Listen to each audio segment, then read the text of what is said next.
사람이 그것을 축복하겠으면 선한 것임을 우리는 아노라. 그것이 우리 율법은 사람을 세운 것이 아니요 오직 율법한 자와 동정하지 아니한 자와 경건하지 아니한 자와 죄인과 거룩하지 아니한 자와 망령된 자와 아버지를 죽이는 자와 어머니를 죽이는 자와 살인하는 자며 음행하는 자와 남색하는 자와 인신매매를 하는 자와 거짓말하는 자와 거짓 맹세하는 자와 기타 다른 복음을 거스르는 자를 위함이니 이 교훈은 우리의 은혜이신 자와 복되신 하나님의 영광의 복음을 받느니라.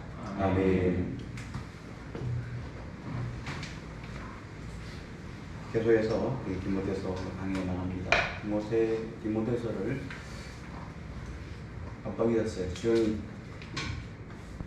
김도승 원사님, 김세호 집사님 아들 주영이가 고등학교 졸업식을 했습니다. 그리고 상해 국단대 가고 했는데 지금 졸업하고 잠깐 들어왔습니다. 다시 새 학기 대학에 들어갈 때까지 방학은 아니고 뭐죠? 졸업했습니다. 축복해 주시고 고생 많았습니다. 고생했습니다.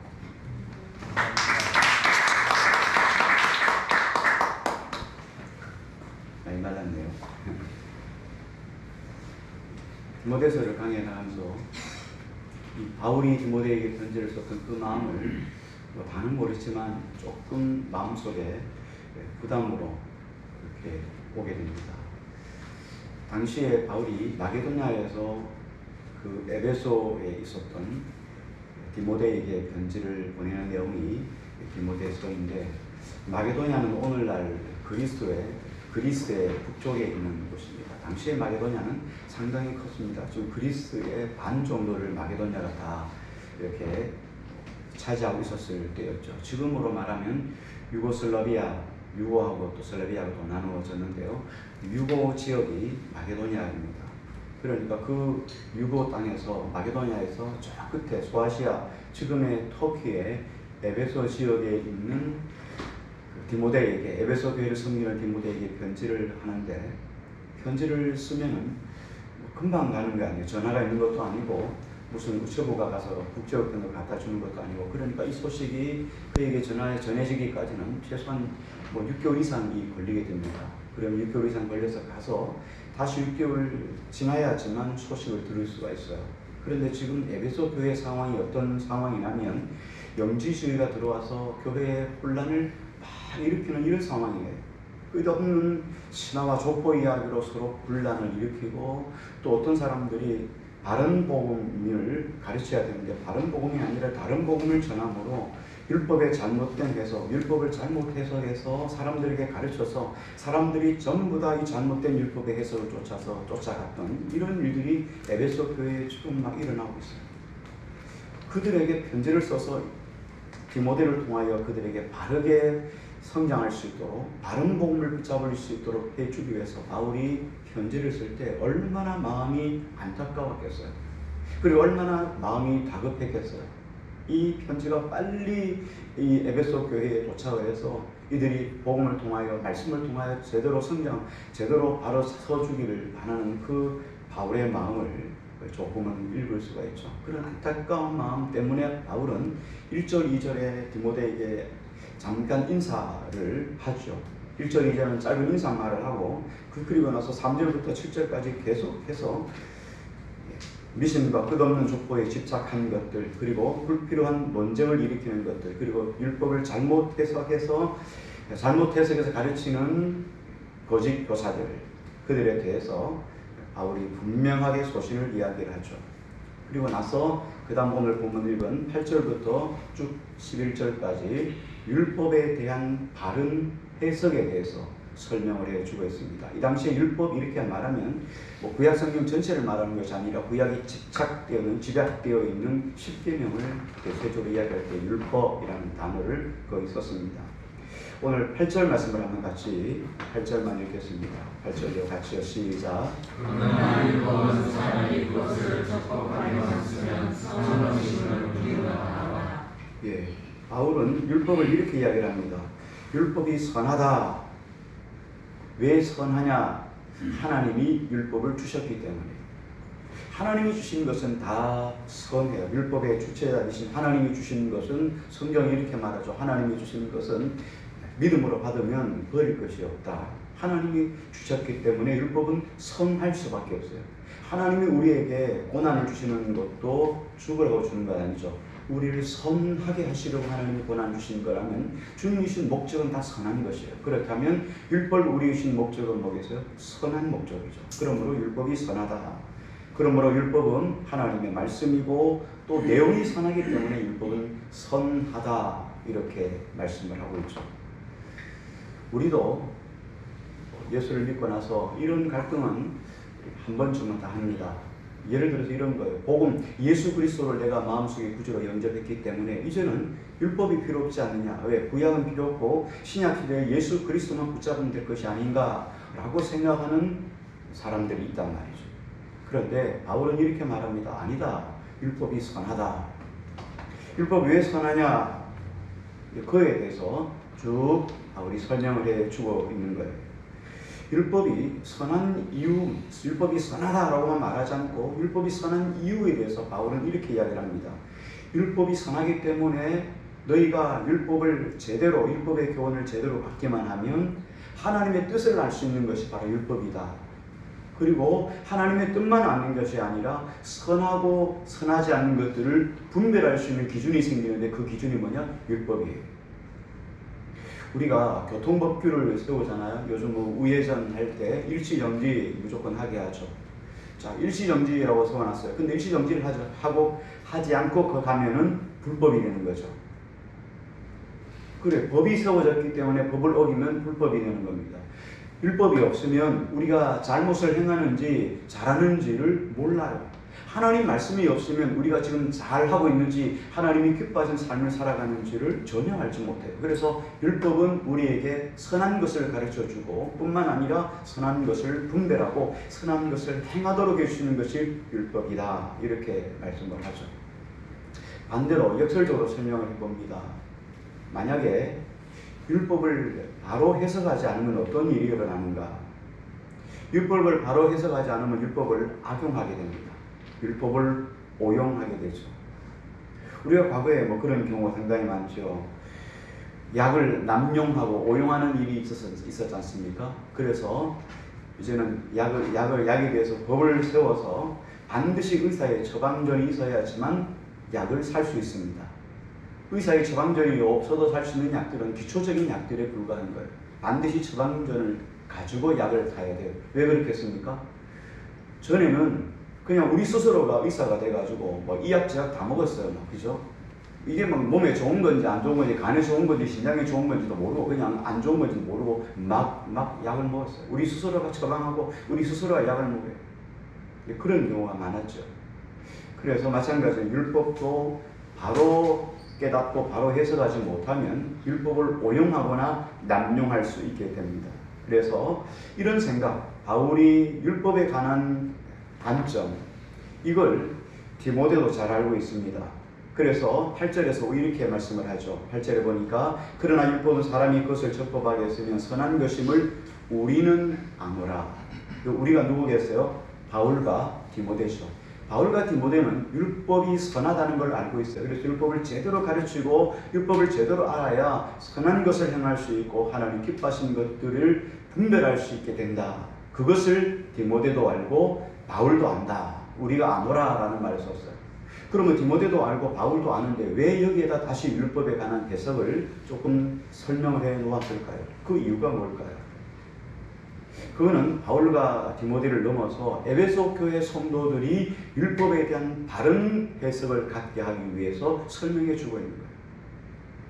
에베소 교회가 지금 바른 율법의 해석이 없어가지고 지금 혼돈 한가운데 있다고 말씀을 했죠. 그래서 에베소 교회 공동체가 이것을 알아야 된다. 그래서 율법을 여기다가 설명을 하고 있는 거예요. 율법은 하나님께서 우리 인생에게 주신 인생의 법칙이 바로 율법입니다. 우리가 그리스도인이라고 하지만 그리스도인들이 율법을 우리가 지키고 율법을 따라가지만 실상은 하나님의 온 우주에 속한 모든 믿음의 사람, 믿음의 사람뿐만 아니라 모든 사람에게 주신 법칙이 바로 율법이에요. 하나님 말씀은 모든 사람에게 주신 것이죠. 그리고 모든 것이 존재하는 것에 대한 질서이기도 합니다. 그리고 우주의 기준이 바로 하나님의 말씀입니다. 그래서 말씀을 떠나서는 우리가 제대로 된 삶을 살아갈 수가 없는 것이에요. 그래서 이렇게 중요한 하나님 말씀 율법을 잘못 해석하면 인생이 파괴되는 거죠. 인생이 잘못된 삶으로 살아갈 수밖에 없습니다.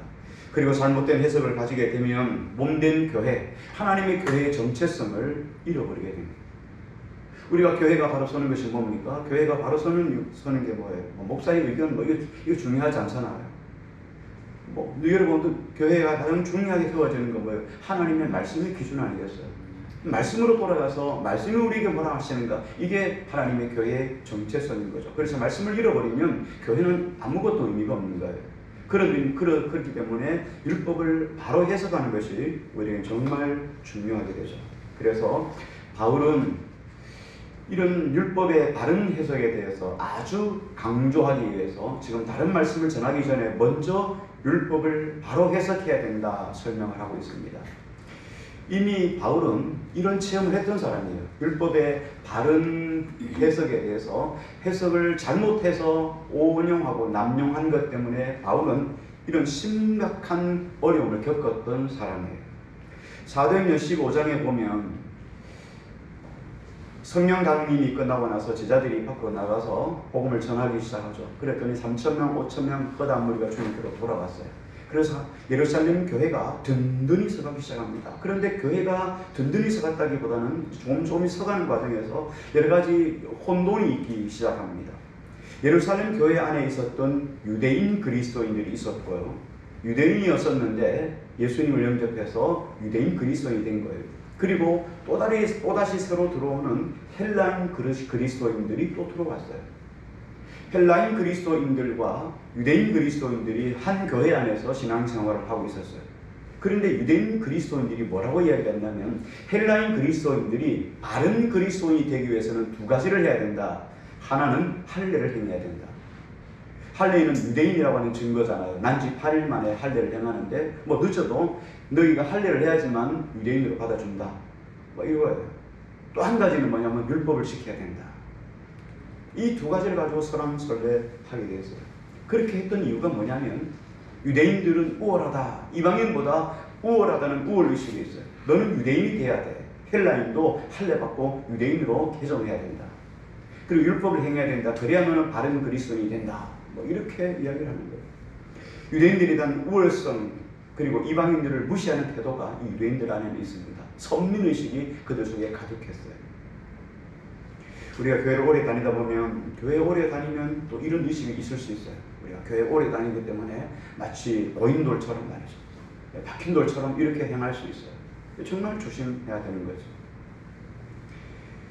이렇게 유대인들이 자신들이 유대인들이 우월하다 그리고 이방인들을 무시하자 이러다 보니까 율법을 가지고 그들이 잘못된 종교적인 도구로 사용을 했다는 거예요. 율법을 지키지 않으면 너희는 절대로 이 교회 안에 바른 멤버십이 될 수 없다. 이렇게 이야기를 하니까 헬라인 그리스도인들은 낭패를 만난 거예요. 내가 예수 믿으러 교회에 왔는데 교회에서 율법을 지켜야 된다고 하고 할례를 행하라고 하니까 야 이거 해야 되나 말아야 되나 이런 고민이 있었다는 거예요.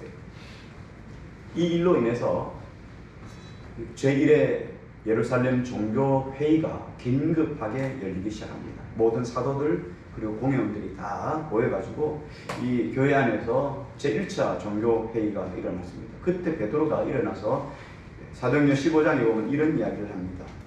이방인과 유대인 모두가 하나님의 사랑 안에서 차별이 없다.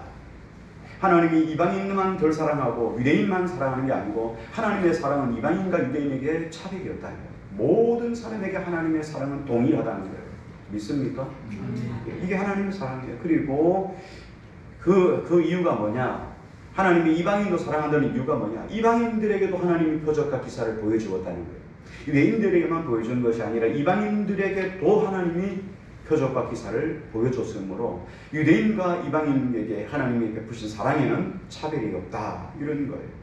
그리고 또 한 가지 뭐냐면 유대인들이 헬라인 그리스도인들에게 율법을 지키라고 이야기를 했는데 자 그럼 좋다 이거야. 율법을 지키라. 그 좋다. 그러면 베드로가 이렇게 말합니다. 유대인들은 율법을 다 지키냐? 너희들도 지키지 못하는 것들을 왜 그들에게 멍에를 매겨서 그들도 지키게 만드냐? 이런 거예요. 자신들도 제대로 지킬 수 없으면서 불구하고 사람에게 지키라고 이야기를 하는 거예요.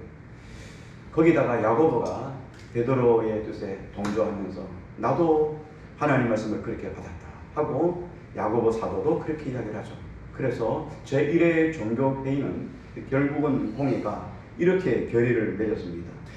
그러면 이방인과 유대인에게는 차별이 없이 모든 사람들은 다 예수를 믿으면 구원받는 것. 할례 행하지 않아도 된다. 율법을 꼭 행하지 않아도 된다. 자, 이렇게 해서 그들을 그리스도인으로 받아줬어요. 그리고 그들이 결의를 했죠. 우상제물 먹지 말라. 대신에 우상의 제물을 먹지 말라. 제산제물을 먹지 말라. 그리고 피와 목매어 죽인 것, 그리고 음행을 멀리하라. 이렇게 권고안을 결의하는 것으로 예루살렘 공회의가 끝나게 됩니다. 자, 이것처럼 율법을 잘못 해석해서 적용하면 이렇게 교회 안에 심각한 분쟁을 일으킬 수가 있다는 거예요. 이걸 방지하기 위해서 가장 중요한 게 뭡니까? 율법의 선함을 인정하고 그리고 율법을 바로 사용할 수 있는 기준을 세우는 거예요. 우리가 하나님 말씀 율법을 사용하기 위해서는 세 가지 기준이 있어야 돼요. 우리가 율법을 바라볼 때, 우리가 하나님 말씀을 해석할 때 세 가지 기준이 있습니다. 특히 십계명도 마찬가지. 여기서는 지금 십계명을 이야기하는데 십계명을 가지고 어떤 기준을 세우는 데는 세 가지 기준이 있어요. 첫 번째는 어떤 기준이냐면 일반적인 사용이에요. 하나님의 율법을 가지고 어떻게 사용하냐? 하나님은 율법을 통하여 인간의 불의함을 경고하는 데 사용하십니다. 하나님 율법을 통하여 인간의 불의를 경고하고 그리고 인간에 대해서 가르치고 판결해서 정죄합니다. 인간이 죄를 지으면, 율법을 어기고 죄를 지으면 우리 속에 오는 결과가 이렇다, 엄청난다 하는 것을 가르쳐 주셔서 죄를 제어할 수 있도록 만들어주는 역할을 하는 것이 뭐냐? 바로 율법이라는 거예요. 그래서 실제로 율법을 어기는 사람에게는 자신에게 어려운 일들이 일어나기도 하고 이런 불의한 일들이 일어나기도 하죠. 그래서 이거 일이 안 되는구나, 율법을 바로 시켜야 되는구나 라고 깨닫게 하는 것이 바로 율법의 일반적인 사용 기준이에요. 두 번째 율법을 사용하는 기준은 뭐냐면 교육적인 거예요. 바울은 이렇게 이야기를 하죠. 율법은 우리를 그리스도께로 인도하는 몽학 선생이다 라는 말을 썼어요. 다시 말하면 선생님 역할을 한다. 자, 우리가 율법을 보면서 어떻게 합니까? 율법을 보면서 율법을 절대로 지킬 수 없는 존재라는 걸 깨닫게 되죠. 우리 율법을 제대로 지킬 수가 없어요. 율법을 지킬 수 없으니까 어떡합니까? 바울처럼 로마서의 말씀처럼 오라 난 곤고한 자다. 누가 이 사망에서 나를 건져주랴. 우리가 율법을 가지고 율법을 지키려고 애쓰다가 절망에 빠지도록 하는 것이 율법의 목적이에요. 그럼 우리가 어떻게 합니까? 이 상황에서 누가 나를 건져주랴 하면서 바울은 연결해서 이렇게 말합니다. 그러므로 그리스도 예수. 그래서 율법은 우리로 하여금 율법을 지킬 수 없다는 것을 깨닫게 하고 그래서 우리의 구세주 되신 예수 그리스도에게로 인도하게 하는 몽학 선생이다. 꿈 같은 선생이다. 이런 이야기예요. 그래서 우리가 율법을 지킬 수 없죠. 예수 그리스도의 성령의 만져주심이 아니면 성령의 도우심이 아니면 우리는 말씀을 제대로 지킬 수 없는 존재들이에요. 세 번째 율법을 사용하는 기준이 뭐냐면 삶의 규범이에요. 다시 말하면 구원받은 하나님의 백성이 어떻게 삶을 살아갈 것인가 하는 기준을 세워주는 것이 바로 율법이에요. 율법은 세상 안에서도 선하고 교회 안에서도 선하죠. 자, 우리가 구원받았어요. 구원받은 것으로 끝난 거 아니에요? 자, 구원받았으면 천국 가면 됩니다. 그런데 천국 갈 날이 아직도 멀었어요. 그죠? 그럼 여러분 천국 갈 날이 멀었는데 지금 살아가면서 여러분 마음대로 막 삽니까? 내가 하고 싶은 대로 다 하고 그렇게 살아갈 수 없잖아요. 그래서 삶의 규범을 만드는데 삶의 규범이 어디 있어요? 율법 안에 있다는 거예요. 어떻게 살아야 될 것인가 하는 것이 율법 안에 있는 거예요. 삶의 규범으로 사용하게 만드는 거죠. 자, 그래서 바울은 이렇게 율법을 우리에게 어떻게 적용해야 될 것인가에 대한 기준을 세우고 나서 율법을 바르게 사용하는 사람들에 대해서 알아야 될 내용을 9절, 10절에 쫙 설명을 해주고 있어요. 실상 9절, 10절은 어떤 내용이냐면요. 십계명 해설이에요. 십계명에 대한 해설을 쭉 설명하겠습니다. 9절 10절을 같이 한번 읽겠습니다. 같이요. 시작. 말씀은 이것이 율법으로 모든 사람을 위하여 쓰는 것이 아니요 오직 율법하는 자와 구하지 아니하는 자와 경건하지 아니하는 자와 주님과 거룩하지 아니하는 자와 망령된 자와 아버지를 죽이는 자와 어머니를 죽이는 자와 살인하는 자며 음행하는 자와 남색하는 자와 인신매매를 하는 자와 거짓말하는 자와 거짓 맹세하는 자와 기타 다른 교훈을 거스르는 자를 위하니. 바울이 이렇게 이야기합니다. 여기 보니까 알 것은 9절에 보니까 알 것은 이것이니 너희가 알아야 될 것이 있는데 율법은 옳은 사람을 위하여 세운 것이 아니다. 그래서 율법의 목적은 어떤 사람을 위해 세운 거죠? 불의한 사람들을 위해 세운 거예요. 자, 법규 여러분 교통법규 우회전 제가 말씀을 드렸는데요. 그냥 항상 사람들이 가는 것을 조심하고 우회전할 때 항상 섭답하는 사람들한테는 법이 필요 없는 거예요. 그렇죠? 여러분 음주운전 안 하는 사람한테는 음주운전법이 필요 없는 거예요. 근데 꼭 먹고 마시고 운전하는 사람에게 음주운전을 하면 가중처벌을 주는 것처럼 이런 거죠. 법을 법대로 살아가는 사람한테는 법이 실상은 의미가 없어요. 늘상 그렇게 살았으니까. 그런데 법을 지키지 않는 사람한테는 뭐가 필요합니까? 법이 필요한 거예요. 그렇게 하지 않으니까. 그래서 여기에서 바울이 목적이 둔 것은 이거예요. 알 것은 이것이니 율법은 옳은 사람을 위하여 세운 것이 아니요 불법한 자와 하고 쭉 설명해 주고 있어요. 다시 말하면 불의한 자를 위하여 말씀하시는 것이 율법이라는 거예요. 그래서 바울이 생각하는 율법은 첫 번째 우리가 말씀해 준 것처럼 일반적인 사용 그리고 교육적으로 사용한 것, 그렇죠? 이것처럼 죄를 억제하고 깨달아야 될 불의한 사람들을 위해서 주신 것이 하나님의 말씀이다. 거짓 교사들은 실상 모세의 가르침에 충실하려고 했습니다. 모세가 주신 율법을 이 거짓 선지자들은 끝까지 지키려고 애썼어요. 자, 그런데 여러분 한번 생각해 보시기 바랍니다. 하나님 앞에서 하나님 말씀을 다 지킬 수 있는 실력자가 과연 누굴까요? 여러분 하나님 말씀을 다 지키신 사람이 누구겠어요? 예수님과 하나님 외에는 실상 없어요. 그렇잖아요? 하나님 말씀대로 지키신 사람이 누가 있어요? 그만한 실력자가 어디 있어요? 사람은 없습니다. 예수님만 지킬 수 있죠. 하나님만 지킬 수가 있어요. 그런데도 이 사람들이 어떻게 생각했습니까? 자신들이 지킬 수 있다 생각했어요. 자신들 거짓 선지자들이 거짓 교사들이 자기들은 하나님 말씀을 지킬 수 있다 그러면서 너희들도 지켜야 된다 라고 가르치는 거짓 교사들이 에베소 교회 안에 활기를 치고 있었던 거예요. 그러니까 바울이 이 부분에 대해서 지금 강력하게 설명하는 거예요. 바울과 디모데에게 말하면서 바울이 디모데에게 말하면서 이들을 경계하라. 거짓 교사들은 이렇게 생각했어요. 끊임없이 자기들은 다른 존재라고 생각했어요. 자기들은 율법을 다 지킬 수 있다. 그러나 성경은 우리에게 뭐라 말합니까? 모든 사람이 죄를 범하였으며 의에 이르지 못했다. 의인은 없나니 하나도 없다. 우리가 다 죄인이지 않습니까? 의인은 하나도 없다는 거예요. 다 죄인이라. 그래서 바울이 9절 10절에 그렇게 말씀하시면서 이 율법에 대해서 율법은 죄를 범하는 자들에게 해당되는 것이라고 하면서 십계명에 관한 설명을 한번 설명해 주는 거예요. 그래서 오늘 시간이 길지 않으니까 오늘은 1계명에서 10계명은 두 부분으로 나눕니다. 1계명에서 4계명은 하나님에 대한 계명이고 5계명부터 10계명까지는 사람에게 대한 계명이에요. 그래서 1계명에서부터 여기 4계명에 관한 말씀이 뭐냐면 하나님에 관한 것은 불법한 자, 복종하지 않는 자, 경건하지 않는 자, 죄인, 거룩하지 않는 자, 망령된 자예요. 그 다음 여기 보니까 아버지를 죽이는 자와 어머니를 죽이는 자, 살인한 자, 이거 어디에 속한 겁니까?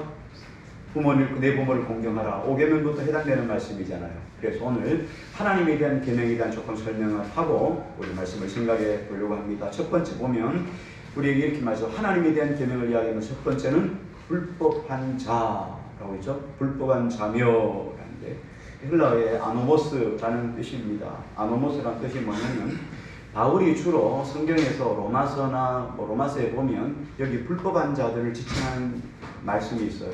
누구에게 불법한 자라 썼냐면 이방인들을 쓸 때 불법한 자라는 단어를 썼어요. 왜냐하면 그들은 율법이 없기 때문에요. 자, 우리가 이 불법한 자라는 것은 뭐냐면 주로 예수님, 하나님 앞에서 타락된 이후에 예수님을 영접하지 않는 사람 전체를 일컬을 때 불법한 자라고. 이게 보편적인 부패한 인간의 모습을 불법한 자라고 생각했어요. 이 사람들은 하나님의 법 인정하지 않잖아요. 하나님을 알지도 않잖아요. 하나님의 법 행하려고 하지 않잖아요. 여러분, 세상 사람들이 하나님의 법을 따라갑니까? 안 하죠. 도덕적일지는 몰라도 하나님의 법대로 살아가지 않아요. 그들은 하나님의 법과 관계없는 사람들. 그래서 불법이란 말을 써요. 법을 무시하는, 법과 관계없는 사람을 불법이라는 단어를 썼어요. 그래서 로마서에서 바울은 이들을 향해서 이렇게 말합니다. 마음에 하나님을 두기를 싫어하는 자라는 단어를 썼어요. 다윗은 시편 14편 1절에 이렇게 말합니다. 하나님이 없다라고 말하는 자들, 이걸 다 불법한 자들.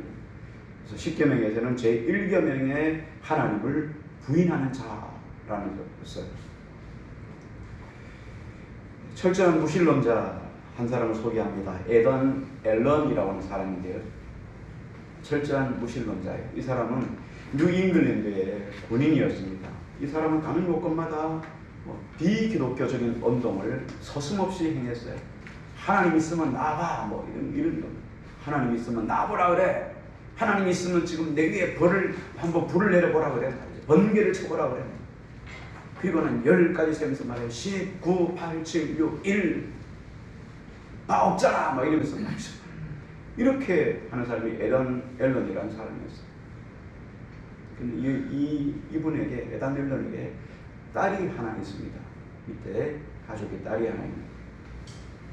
딸이 그만 불치의 병에 걸려서 시름시름 아프기 시작했어요.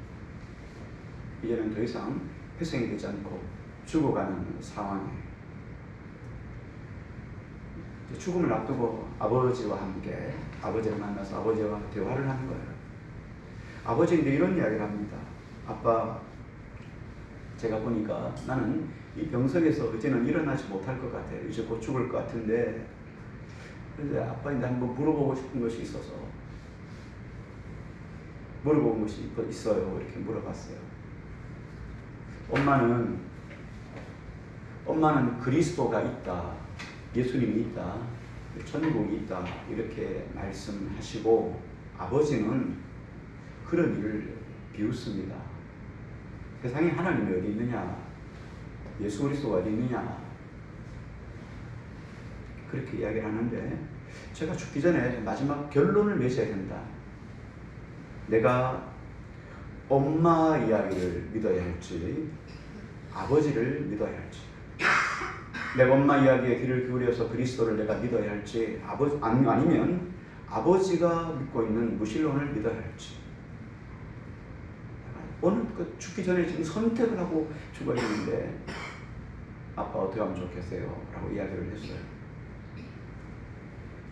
그랬더니 이 아빠가 자식이 죽는 것 앞에서 절대로 하나님이 없다고 말했던 이 무신론자 에단 앨런이 통곡을 하면서 울면서 이렇게 이야기를 합니다. 딸아, 내 말을 믿지 말고 엄마의 말을 따르라.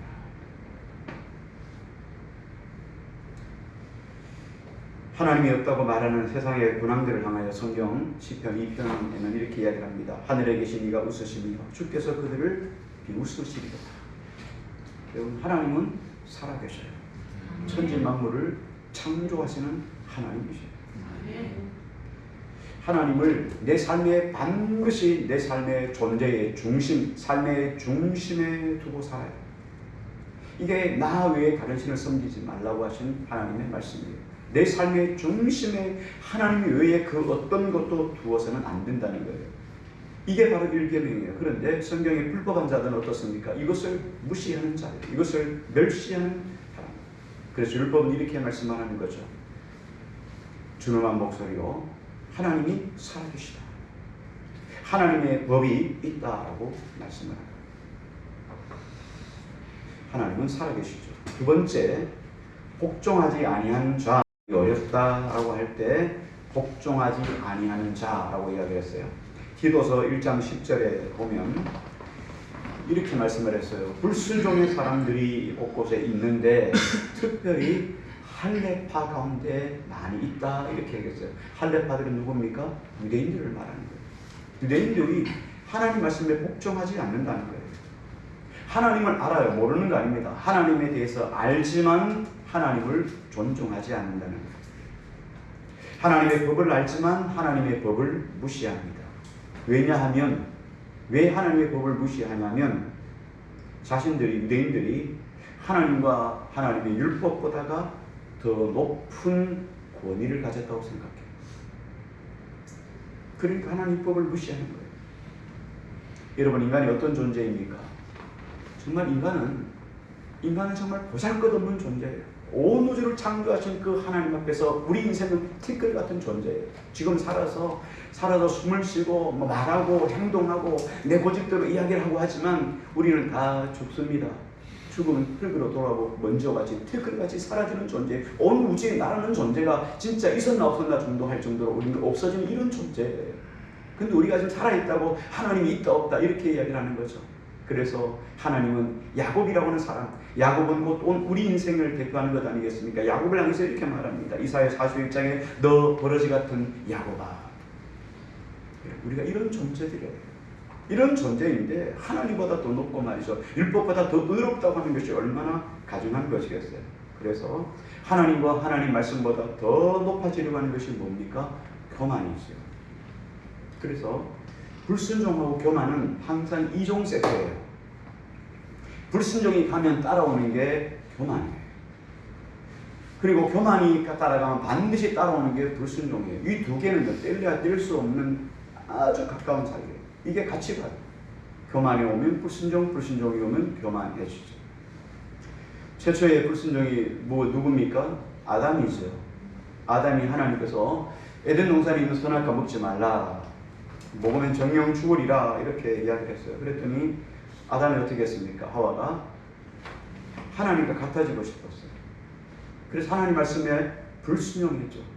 그래서 선악과를 따먹습니다. 최초의 죄가 불순종의 죄예요. 하나님과 같아. 너희들 눈이 밝아져 하나님과 같아지리라. 그래서 사람이 사람의 자리에 있지 않고 하나님의 자리에 서려고 하는 것이 바로 교만이에요. 그러니까 불순종할 수밖에 없어요. 그러니까 하나님의 명령, 하나님의 어떤 말씀, 다 하나님의 모든 것들 다 어떻게 합니까? 무시하는 거예요. 그래서 하나님보다 넘어지려고, 하나님보다 더 높아지려고 하는 것, 그게 바로 어떤 겁니까?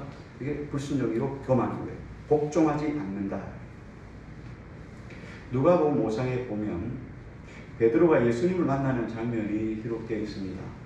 예수님이 그날도 예외 없이 베드로는 어부입니다.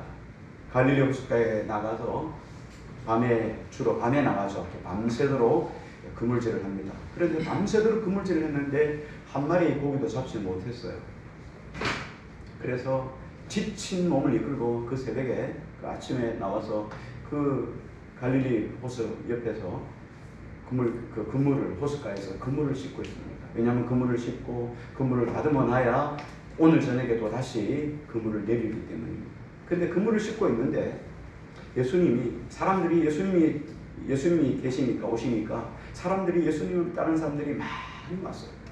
예수님이 밀려서 그냥 호숫가 이제 거의 이제 물에 빠지게 생겼습니다. 그때 예수님이 베드로에게 말합니다. 배를 좀 띄우면 안 되겠냐? 베드로가 배를 빌려주죠. 예수님이 배에 뛰기를 청하고 그리고 배를 타고 잠깐 떨어졌어요. 떨어지니까 사람들은 무대에 쫙 있고 예수님은 바닷가에 있죠. 그러니까 극장식이 되는 거예요. 그리고는 하나님 말씀을 전하는 거죠. 산상수훈을 전하는 거예요.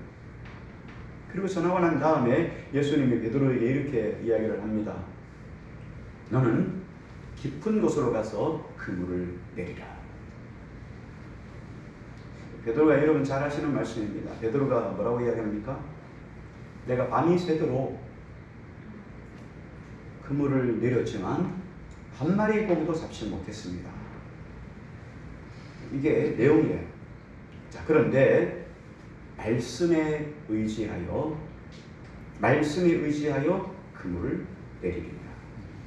내가 밤새도록 그물을 내린다 한 마리의 고기도 못 잡았지만 당신이 그물을 내리라고 하는 이유, 그 이유는 딱 한 가지 있다는 거예요. 말씀에 의지하여. 그런데 이 말씀에 의지하여라는 말씀을 그 영어 성경에는 이렇게 해석을 하고 있어요. 영어 성경이 특히 NIV 성경에는 이렇게 이야기를 합니다. because는 왜냐하면 이란 뜻이에요. 왜냐하면 you say so. 당신이 그렇게 말씀하시니까. 여러분, 우리가 순종하는 이유가 뭡니까? 당신이 그렇게 말씀하시니까. 하나님이 말씀하시니까. 다른 거 없어요. 하나님이 말씀하시니까 순종하는 거예요. 거기에 무슨 이유가 있습니까? 내가 안 된다니까요. 나 못한다니까요. 밤새도록 했다니까요. 이거 아무 의미 없어요. 하나님이 말씀하셨으니까. 예수님이 말씀하셨으니까. 당신이 말씀하셨으니까. You say so. 내가 근무를 내리는 이유는 단 한 가지요. 당신이 그렇게 말씀하셨으니까 내가 근무를 내립니다. 불순종은 우리 인간이 높아지려고 하는 교만의 부산물이에요. 교만은 불순종의 원인이기도 합니다. 교만하면 절대로 순종하지 않습니다. 율법은 우리 인간의 교만을 버리고 하나님의 명령에 순종하여 하나님께서 겸손해야 될 것을 가르치고 있어요. 그래서 복종하지 않는 자는 율법을 통하여 복종하는 자로 바뀐다는 거예요. 그래서 율법이 중요하다. 세 번째 보면 경건하지 아니하며 그랬어요. 경건하지 않다는 말은 헬라의 아세베스라는 말이에요. 하나님을 향한 경외심이 없다, 불경스럽다. 다시 말하면 하나님에 대한 경외심이 없는 사람이에요. 이게 경건하지 않는다. 여러분, 하나님 어떤 분입니까? 오직 유일하게 우리의 경외의 대상이 하나님이십니다. 하나님을 경외하지 않으면 우리 삶의 질서가 다 깨져 버려요. 여러분, 하나님 앞에 경외라는 말이 뭡니까? 경외라는 말은 너무나 공경해서, 너무나 경외해서, 너무나 공경해서 두렵다는 뜻이에요. 여러분, 우리가 하나님을 두려워해야 돼요. 여러분, 요즘은 두려워하는 것이 없어요. 여러분, 집에 뭐 누가 두렵습니까? 과거에는 아버지라는 존재가 두려움의 존재였어요. 그래서 엄마에게 이야기를 하죠. 아버지는 너무 두려운 존재예요. 그래서 아버지를 통해서 한번 걸러서 어머니에게, 아버지에게 이야기를 해요. 어머니를 통해서 아버지에게 이야기를 하죠. 아버지는 직접적으로 이야기를 못하는 경외의 존재예요. 두려운 존재예요. 그 가정에서 아버지가 있으니까 교육이 자동으로 됐어요. 질서가 딱 정해졌어요. 함부로 행하지 못해요. 아버지 오신다 이러면 딱 일단 다 뒀어요. 학교에 가면 선생님 오신다 이러면 아이들이 일단은 부동자세요. 선생님이 두려움의 존재였어요. 여러분, 직장에서는 상사가 두려움의 존재였어요. 상사가 한마디 딱 하면 여러분 딱 체계가 잡혀 있어요. 나라에는 대통령이 두려움의 존재였습니다. 대통령이 한마디면 딱 되는 거예요. 왕이 한마디 하면 모든 것이 딱 섰습니다. 그런데 여러분, 가정의 권위가 다 깨져버렸습니다. 가정의 부모가 두렵습니까? 아버지 잡는 건, 아버지 때려잡는 거는 요즘은 여러분 뉴스에 흔하게 나옵니다. 흔하게. 이거는 뭐 한 주에 하나씩, 한두 번씩은 꽂고 있어요. 부모의 권위가 없습니다. 학교의 권위요? 아이들이 선생님 고발하고 선생님 사진 찍어서 보내고. 선생의 권위가 어디 있습니까? 없어졌어요. 직장 MZ시대 여러분 그렇잖아요. MZ시대 여러분 합니까? 상사가 이야기합니까? 돈 더 줍니까? 이렇게 이야기하죠. 여러분 MZ 권위가 어디 있어요? 대통령 권위, 여러분 대통령도 우리가 아무나 욕하잖아요. 대통령 변명도 뭐 부르고 뭐 우습잖아요. 조롱의 대상이 되고 하잖아요. 권위가 어디 있어요? 자, 그런 시대에 교회 여러분 한번 생각해보세요. 여러분 교회에 두려운 게 있습니까? 똑같아요. 교회가 두렵습니까? 여러분 교회 안에 경외의 대상이 있습니까? 하나님을 두려워하십니까? 어때요, 여러분? 하나님이 두렵습니까? 이게 없으면, 교회에서 하나님이 두렵지 않으면 우리는 여러분 믿을 이유가 없는 거예요. 살아갈 이유가 없는 거예요. 하나님이 내 삶의 기준이 되지 않는다면 우리 삶은 다 깨져버린 거예요. 하나님을 너무너무 사랑합니다.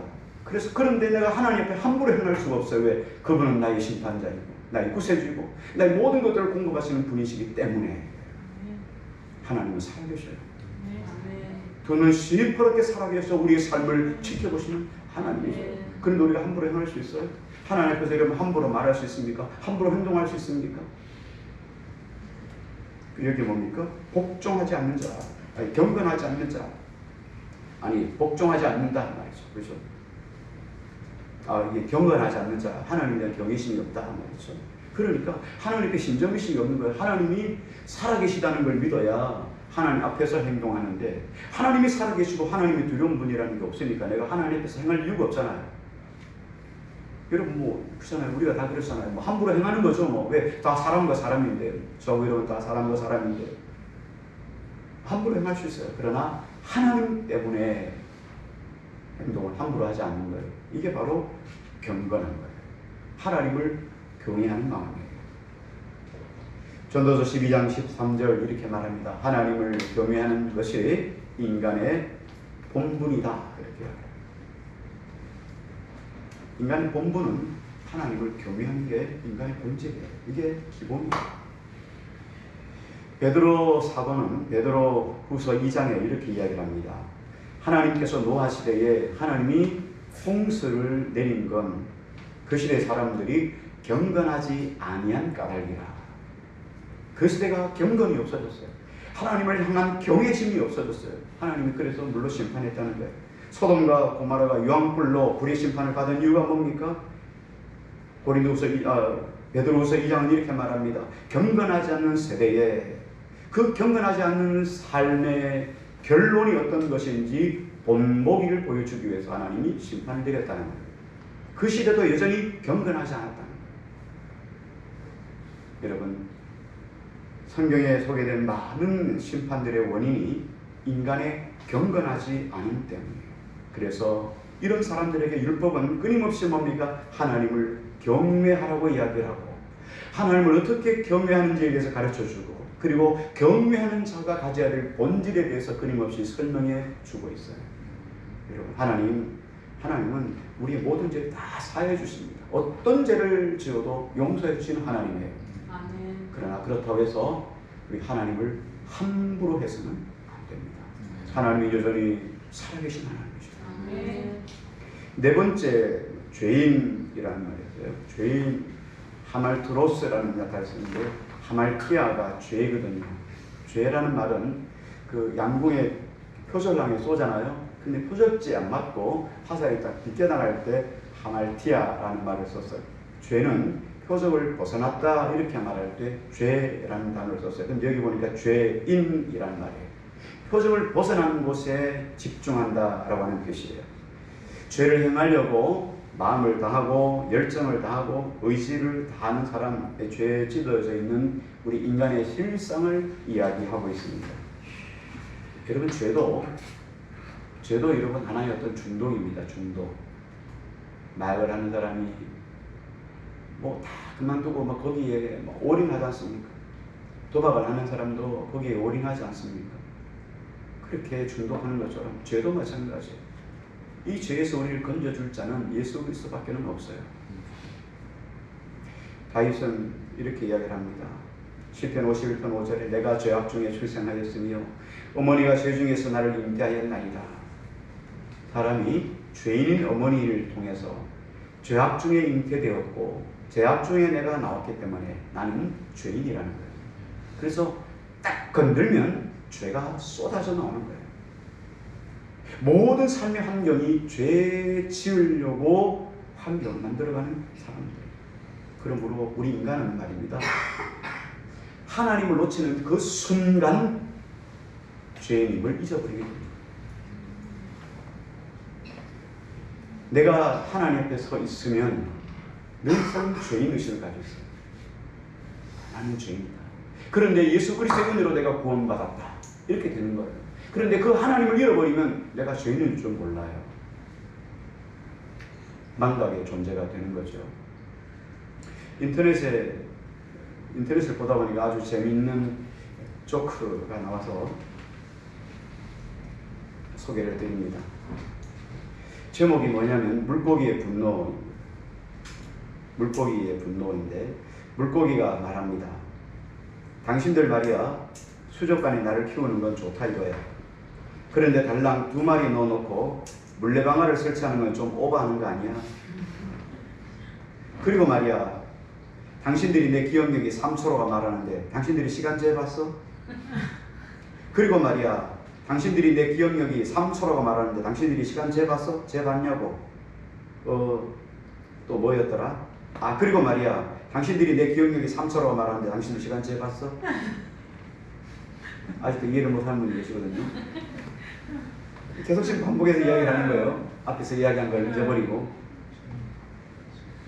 우리 인생이 이래요. 하나님을 떠나면 죄인인 걸 잊어버려요. 그래서 내가 죄인인 줄 몰라요. 죄를 막 쏟아놓고 짓는데도 불구하고 몰라요. 그래서 우리가 늘 신천의식이 필요한 거예요. 하나님을 떠나면 우리 인생은 금방 물고기처럼 하나님이 없는 것처럼 그렇게 살아가는 것이 우리 인생이에요. 이게 바로 죄에게 인생을 맡기는 사람들이에요. 그래서 이런 삶의 방향을 잃어버린 자에게 율법은 누구를 소개하고 있습니까? 예수 그리스도로 소개합니다. 예수 그리스도 외에는 너에게 길이 없다. 소망이 없다. 이게 율법이에요. 그런 율법이 얼마나 거룩하고 복되고 선한 것이에요. 다섯 번째 보면 거룩하지 않는 자들 이렇게 얘기를 하는데요. 아노시오스라고 하는 헬라어 단어를 썼는데요. 이 뜻은 뭐냐면 신앙심이 없다, 사악하다라는 말이에요. 여기 신앙심이 없다, 거룩하지 않다는 말은 뭐냐면 영적인 것에 대한 존경심이 없다는 거예요. 그런데 세속적인 것에 대해서는 과도하게 집착하는 사람들을 말하는 거예요. 더 나아가서 하나님과 관계된 것은 의도적으로 멸시하는 사람이에요. 그래서 바울은 로마서에서 이렇게 말합니다. 너희가 악한 것에는 미련한 자가 되고 선한 것에는 의로운 자가 되기를 원합니다. 여러분, 악한 것은요 좀 몰라도 돼요. 악한 건 몰라도 돼요. 뭐 세상의 시류 풍조 여러분 잘 몰라도 돼요. 뉴스가 뭐 나오는지 잘 몰라도 돼요. 그러나 하나님에 대해서는 여러분 저 잘 알아야 되지 않겠어요? 그렇죠? 근데 우리가 하나님에 대해서는 알려고 하는 것들은 여러분 성경도 제대로 안 보면서 뉴스에 대해서는 밝은 거예요. 뭐 한개 딱 나오면 여러분 다다다 다 나오잖아요. 막 시유가 지금 어떻고 막 환경이 어떻고 막 결론까지 딱 내리잖아요. 다 좋지만 하나님에 대해서 민감할 수 있기를 바라요. 세상에 대해서 알게 돼서는 조금 미련해도 괜찮아요. 좀 모르면 좀 어떻겠어요. 이게 거룩하지 않는 사람들이에요. 존경해야 될 것을 존경하지 않습니다. 존경하지 말아야 될 것을 존경하는 영적인 무질서가 오게 되는 거예요. 이게 바로 거룩하지 않는 거예요. 여러분 진짜 존경해야 될 것이 뭡니까? 영적인 것 아니겠어요? 예수 그리스도 성령 하나님, 성령님, 하나님 존중해야 될 것들은 존중하지 않고 세상의 것들에 대해서는 존중하는 거예요. 하나님 우리 인간을 창조하실 때 하나님의 창조의 목적은 구별이에요. 거룩입니다. 거룩이라는 뜻이 구별 아닙니까? 하나님이 우리를 구별해 놓으셨어요. 선한 것을 쫓아가고 거룩한 것을 사모하고 거룩한 자리에 있고 거룩한 것을 쫓아 행하고 또 하나님 앞에 거룩한 영광을 돌려드릴 때 그 마음속에 기쁨과 감사와 감격과 평안이 있도록 우리를 지은 바 되었는데 우리가 이 경계를 잃어버려서 우리가 경건하지 않는 세상의 것들을 사랑하고 사모함을 통해서 이 모든 것들을 잃어버렸어요. 평안도 잃어버리고 이게 전부인 줄 알고 삶을 살아가게 되는 거예요. 그래서 끊임없이 하나님만 지향하도록 살던 사람이 범죄하고 난 이후에 180도 완전히 바뀌어져서 하나님이 아닌 것에 몰두하고 살게 됐다는 거예요. 세상이 바빠요. 너무 바빠요. 그래서 하나님에 대해서 재미가 없어요. 드라마는 잘 꿰도 성경의 인물이 누구인지, 에스라가 누구인지, 느헤미야가 누구인지는 잘 몰라요. 우리가 진짜 영적인 것에 존경심을 가질 수 있기를 바라요. 믿음의 것의 가치를 볼 수 있는 여러분 되기를 바랍니다. 마지막 한 가지 더 오늘 말씀합니다. 망령된 자라는 말을 썼어요. 아벨로스라는 뜻인데요. 이 망령되다라는 말은 문지방을 넘었다라는 뜻이에요.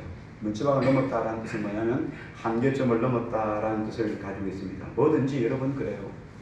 과유불급이라고 뭐든지 과하면 오히려 안 좋은 것처럼 모든 것에 여러분 정도껏 해야 되죠. 한계가 있습니다.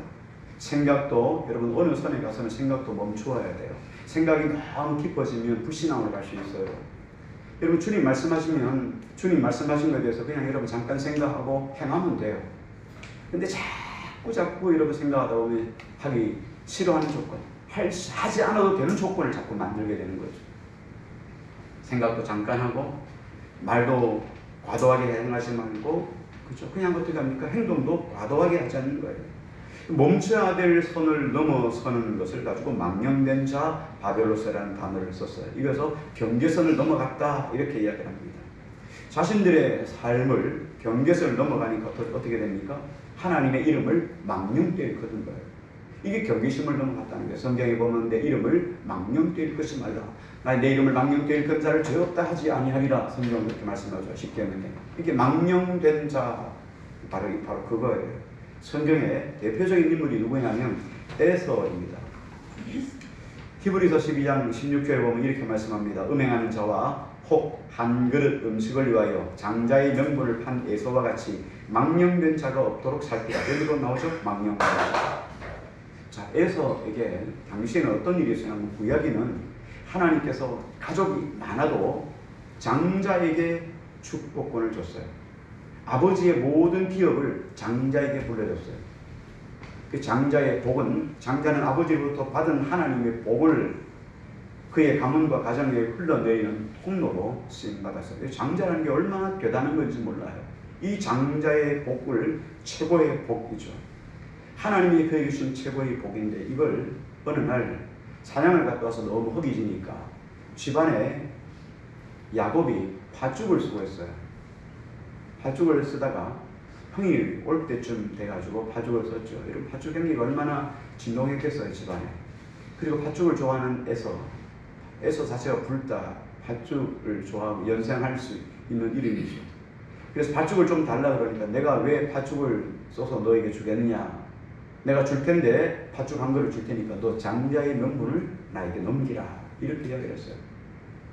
그랬더니 에서가 이렇게 말합니다. 내가 지금 죽게 되었는데 밥 한 그릇 안 먹는다고 뭐 죽겠습니까? 그런데 그만큼 경홀히 여겼다는 거예요. 가볍게 여겼어요. 내가 지금 죽게 되었는데 장자의 축복권이 무엇이랴 하고 팥죽 한 그릇하고 장자의 축복하고 바꿔버렸어요. 이제 그 이야기를 하는 거예요. 여러분 팥죽은요 아무나 가질 수 있는 거예요. 그렇잖아요. 아무나 가질 수 있는 거예요. 근데 장자의 축복은요 이건 장자여야만 가질 수 있는 거예요. 장자는 여러분 엄마 뱃속에 다시 이거 다 바꿀 수 없잖아요. 순서를. 끝이에요. 그냥 한 번 태어나면 여러분 장자는 장자고 차자는 차자예요. 바꿀 수 없는 거예요. 그런데 그 장자 아무것도 바꿀 수 없는 것, 다른 것과 바꿀 수 없는 것, 이 아무에도 줄 수 없는 것, 그리고 아무나 가지지 못하는 하나님이 지정해 주는 이 장자의 축복권을 팥죽 한 그릇하고 바꿔놓은 거예요. 옛날에 여러분 그런 동네에서 그런 일들이 많죠.